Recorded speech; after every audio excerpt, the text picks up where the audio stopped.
نفى رئيس الحركة الشعبية ونائب حاكم ولاية روينغ السيد ستيفن مابيكلان الشائعات التي روجت عبر وسائل التواصل الاجتماعي وغيرها عن اعتقال حكومة الولاية 70 شخصا خلال زيارة حاكم الولاية طمشار حاضرة الولاية بارينغ مؤخرا. هذا وصف مابيك فاعلي تلك الشائعات بأعداء السلام، داعيا إياهم العمل من أجل السلام والتنمية، مؤكدا استقرار الأوضاع بالولاية.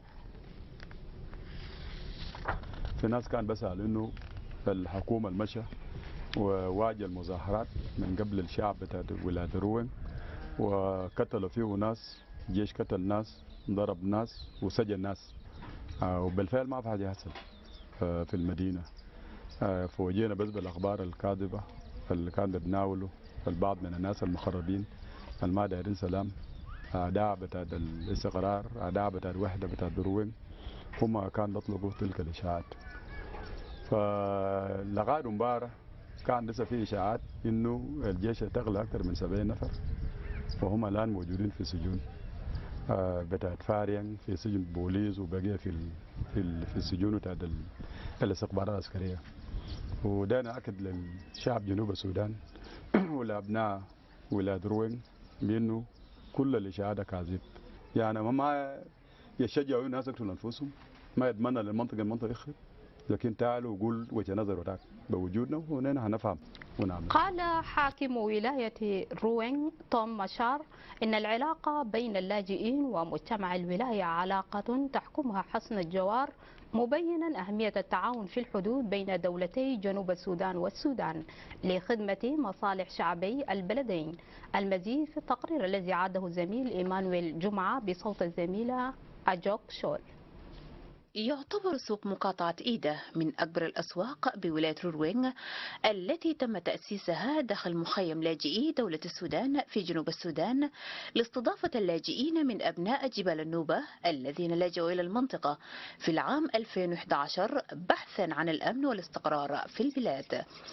وتعرفت كاميرا SSBC خلال تجولها داخل سوق المخيم على أسعار السلع الضرورية. والدخل ده قاعد يخطي للمعيشة؟ ما بخطي، لكن أحسن من شمال. ما بخطي لكن أحسن من شمال. التعامل بتاعك كيف مع الجماعة هنا، ولا تعامل الجماعة في الدولة هنا كيف معك؟ لا هنا ده تعامل كويس جدا جدا. أنا ما بنجي نقول لهم إنه الناس ما عندهم ناس كويسين، يعني ما قصروا والله. أنا غايت من دي 5 شهور ما مشيت معهم، لكن حسب قاعد شايف يعني معاملة أكثر من ده ما في. مقارنة بالسنة اللي فاتت يعني أسعار كيف عالية من الأول؟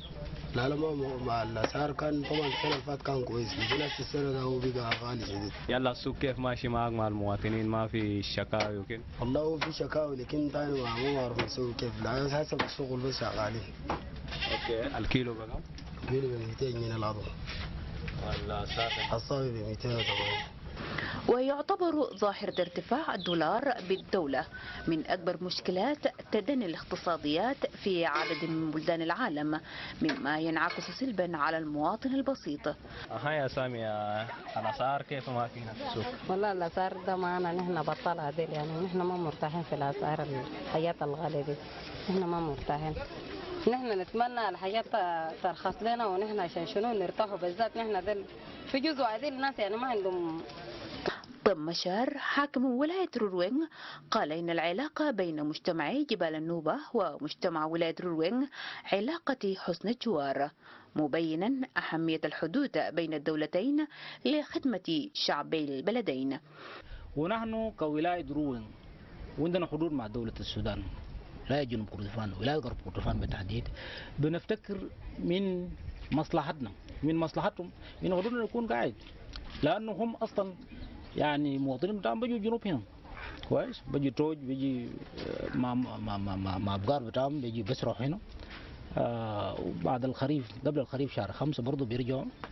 يبقى المواطن ما قاعد ينفصل من الجنوب، يبقى الحدود اللي لما تكون سالكة بالنسبة لهم يخدمهم، وبالنسبة لنا برضه بيخدمنا، لأنه بضاعة ممكن تجي من الشمال خش للجنوب، وبنفس الكيف من الجنوب إلى الشمال، وممكن الدولة قطعت شوط طويل في الحتة ده.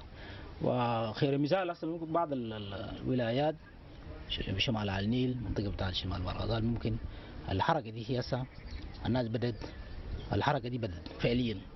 ونحن في ولاية روينغ بالتحديد كمدخل لدولة السودان بنفتكر في ايام القريب ان شاء الله الحدود دي هتكون سالكه.